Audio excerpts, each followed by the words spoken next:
Hello. Yes, welcome. Welcome to the basement. Just give that a little tweak there. Okay. It is time to continue. Time to look for more things. Oh, here's a thing.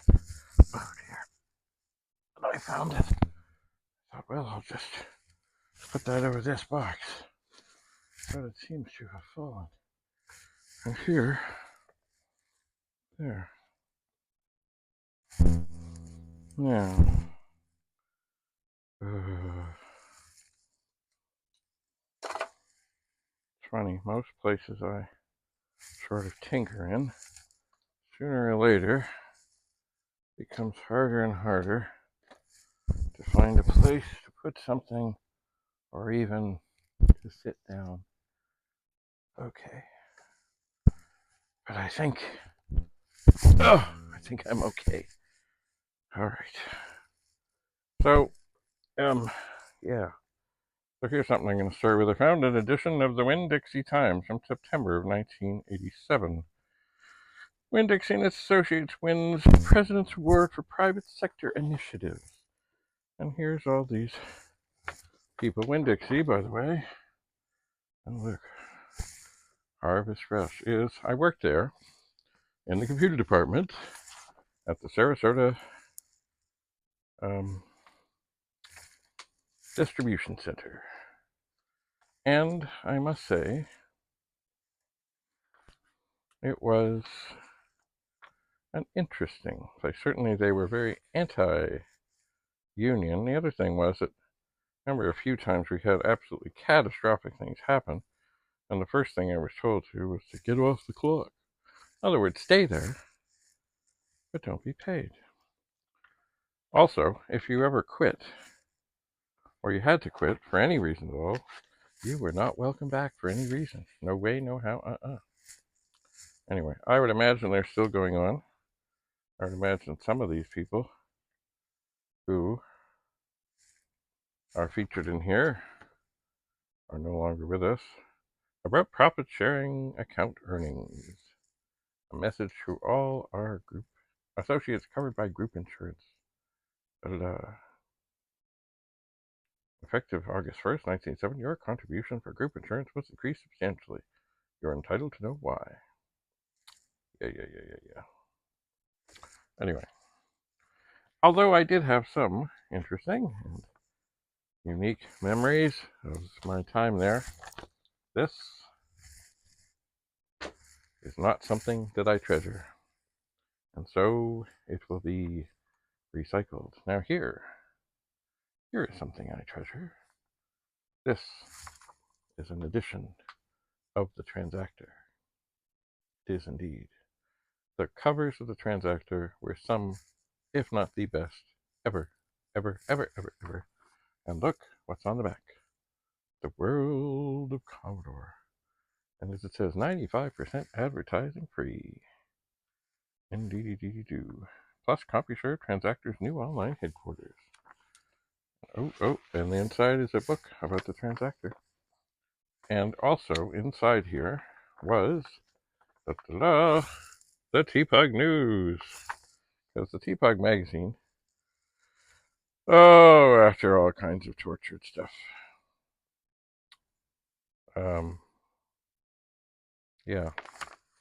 became back to sort of a newsletter from where it started. It did. Of course, it was the Torpet to begin with, but that's a whole other story. Or some people would say Turpet. Now I do see here,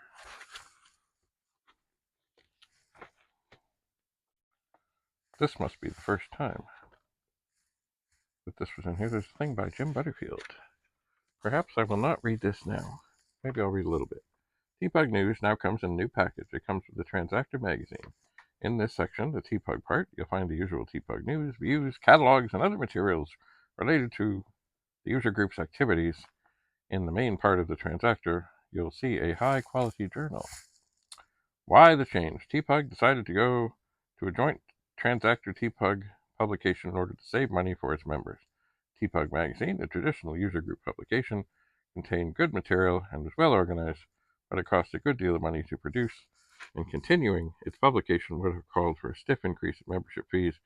Rather than go that route, the user group board of directors decided to take advantage of the publishing facilities of the Transactor and keep its membership informed on club activities. You may know the Transactor. If so, you know it's an excellent technical journal dealing with Commodore products. Although the magazine contains some quite profound technical material, it's not entirely serious tech stuff. The editor, Carl Hilden, seems to take great delight in showing new ways to crash your computer with oddball poke commands. Don't worry, no harm will come to the machine from doing these, and many of the programs and techniques given are useful and practical stuff. If you haven't met the Transactor before, take a look through the pages. There's quite a mixture of material here. You don't need to read it all, but you'll find it a rich source of information on your computer and its peripherals. Indeedy. I will, I am going to set this aside. I'll read more of this at some point because it does get into some historical things. But right here, what do I find? I find a Run magazine. And the reason that I was kind of fond of Run magazine is at one point they decided that I should write for them. And I am not sure if this is one of the, yes, Telecomputing Workshop by David Bradley. Advice and answers to your questions on modems, terminal programs, bulletin boards, and more. Indeedy. Also, they're even, this is just computer stuff, but they did have some pretty cool ads way back when. This was November 1996. Oh, look, another one. And here is a run from, December 1986. So chances are I'm in there too. Oh, here's another treat. Another Transactor, much like the other one. So I will see. I'm going to set those aside. Aha, now here is something cool. It is WordPro for Commodores. It is a manual for students. And it, to show that how WordPro by Steve Punter became a real head of, something that was became used in an industry standard and all. There's a student manual. It was written by Rosemarie Burns, head of business education at Bathurst Heights Secondary School, Board of Education for the City of North York, before amalgamation. Oh, those were happy days. Patricia Dinnan, assistant head business education, George Vanier Secondary School, Board of Education for the City of North York. Louise Turnbull, head secretarial studies, Earl Haig Secondary School, Board of Education for the City of North York. Consultant Donna Green, Commodore Business Machines Limited, Scarborough, Ontario. There it is, and it looks like it's been used. I don't see any notes in this, but it's been used, and it's done, so you can flip it over while you're sitting at your computer and say, oh, what's up here? All right, I'll set those things there until they fall. And here, oh look, it's another Run magazine. And when is this? June 1987. Am I in here? I don't remember. Yep, advice and answers. Yes, sirree. I'm in there. And I know here's another run. I think I'm in there. This is probably one of the reasons I saved these. Because I'm here. Yep, that's me. Now, funny thing is, let me tell you. And I don't think I've told this story before. Maybe I have. The way I got the gig with Run magazine is I was at the World of Commodore, and of course everyone goes to the World of Commodore from all over the world of Commodore. And there was somebody there from Run magazine. There was. And her name escapes me at this moment, but it'll come to me. Anyway, we talked a little bit. And she said, "Oh yeah, we should have you write something for us." And yeah, sure, yeah, sure, yeah, right, yeah. But of course, does anything come of it? No. So, and of course, the World of Commodore was in December. So maybe 6 months later or so, maybe 7, I decided to send this lady a Christmas card. Because I figured, well, you get a whole lot of Christmas, and maybe you read them, maybe you don't, but certainly, I'd never sent her one. So a few days later, I got this call. She said, "Did you just send me a Christmas card?" I said, yes, I did. She said, "Oh, well, I think I said something about, well, it was either early or late, depending how you look at it. Anyway, apparently just before she got to my card, she opened something from some fellow who had been doing the telecomputing workshop, and how he was saying he couldn't do it anymore. And then she was like, "Oh no, what are we going to do?" And the very next thing she opens is a Christmas card from me. So she said, "Do you want to write it?" I said, "Yes." I didn't know what it paid. I didn't care. I didn't whatever. I just said, yes, I do. And so I did for maybe a couple of years or so, and it was great fun. And somewhere I probably still have letters that they sent to me. I do. And at some point, perhaps I will read through some of these. I will. And remember back to, some 40 years ago when I would have wrote that. It's funny, of course, my sister was doing lots of literary things and wanting to be a writer, and she's now an editor and such, but I think she was quite astounded that I was published long before her in a major publication. Anyway, life, life, life. Although it was not a literary magazine. I suppose I could peek into this one. Flight simulation on your takeoff on your C-64. Da-da-da-da. Let's just have a look and see if there is an interesting thing here. 98.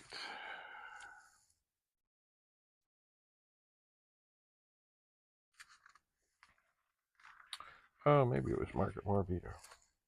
Oh my, there's a lot of them here.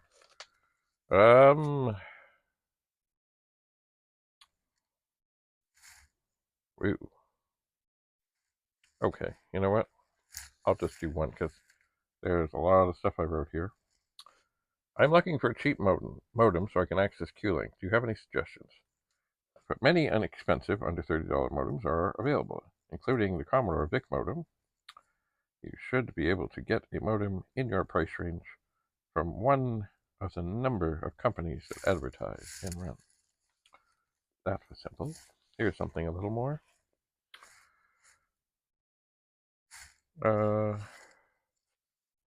little more lengthy. I have a C128, and I'm trying. My age. And I'm trying to use the telecommunications program imp-c8.bin, which is available from Commodore and can be found on CompuServe's CPM SIG to access the Dow Jones networks through TimeNet. The problem is that whenever Dow Jones finishes sending me something, the cursor goes to the home position on the screen, forcing me to overwrite information that has been displayed. The program works fine on CompuServe, and I have used BidTeX on Dow Jones with no problems. Do you have any suggestions? And what was the brilliant thing that I wrote back? You might try accessing Dow Jones from another location with a different C128. The best way to isolate a problem in a case like this is to do exactly the same thing using different hardware. If the problem persists, you know it's the software. If the problem goes away, you have to start swapping individual hardware items until you find the troublemaker. You also might try using another service besides TimeNet if you can inform the person or persons who wrote the imp-c8.bin of your troubles. If you can inform the person or persons who wrote da-da-da-da. Cool. I recently purchased my first modem, a total telecommunications unit, through Q-Link. The booklet that came with the modem instructed me to unhook my fastload cartridge printer and second disk drive when using the modem, but doesn't say why. What problems result if I don't follow this procedure? Could I disable my Epic's fastload instead of removing it? Should I be unhooking everything when logging onto local BBSs. I tried using Q-Link with an Epic's fast load cartridge in place. I disabled the cartridge, had my printer on, and set my second 1541 disk drive to device 9. I was able to get online, and I didn't experience any difficulties for the first half hour, during which I uploaded one file, downloaded 2 others, then everything locked up on my third download attempt. I had to disconnect by turning off my 64. In most cases, directions are put in manuals because they're important to your success. If the directions work, don't try to fix the product or find a way to make it stop working. Just use it and enjoy. And of course, do I have any memory of actually doing this? No, not at all. Not at all. Anyway, so that was from Run, February 1987. Indeed.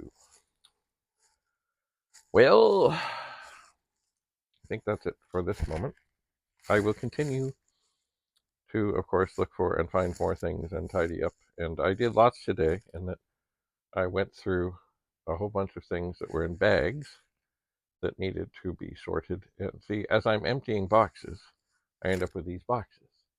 And then sometimes it looks overwhelming because I have so many boxes around, but a lot of them are empty. So there was stuff that was in bags that has recently come into the basement that really needed to be gone through and compressed some. So I have used some of the reused, not recycled, reused, better than recycling. Some of the boxes I emptied from things I'm getting rid of and other such things. And now I have sorted a bunch of the stuff in bags. And why did I do that? Well, bags have a way of sliding, and they really don't stay in position very well. And, they just, not a good way to store things.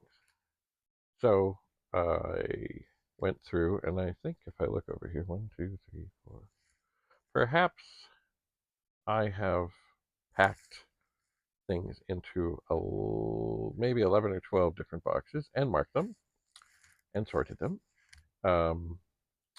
And now they take up a lot less space because they're basically 2 stacks of 5 boxes each, and then the other ones, well, I'll figure that out. But where the bags were, they kept on sliding and falling, and it's not good. And I don't know if anything, I haven't found anything broken yet, but it's possible. Anyway, so I've done a lot today. I have. But I've got so much more to do. So much more. It is endless. Endless, I say. Endless. But I will do my best to keep at it day after day after day. And I'll show you some of the cool things I find, including but not limited to, and as I keep saying, I've got to call Phelps Goodman and talk to him about this universal replacement cartridge. In other words, now I know it's not going to work on really, really old record players, but I hear that, of course, as record players are more and more out of style, that things like this have become harder and harder to find. And this was all part of the stuff that I got years ago when heading to the cottage, when stopping in at Liquidation World, which was at the time was in Keswick, Ontario. I have no clue where it is now. I think they could still carry on somewhere. I think. Oh, wait, here's something I should do. I've got to keep track of what day it is. What day is this? This is the 16th. So I can, look at this, using this cool thing. I can go like that. There, it's the 15th. It's the 16th. Isn't that just snazzy? I must put that on my desk somewhere. I must. All right. I think that's it for now. So thanks for coming. Thanks for being here. And we will see you again. Back. Yes. Back in the basement. Bye for now.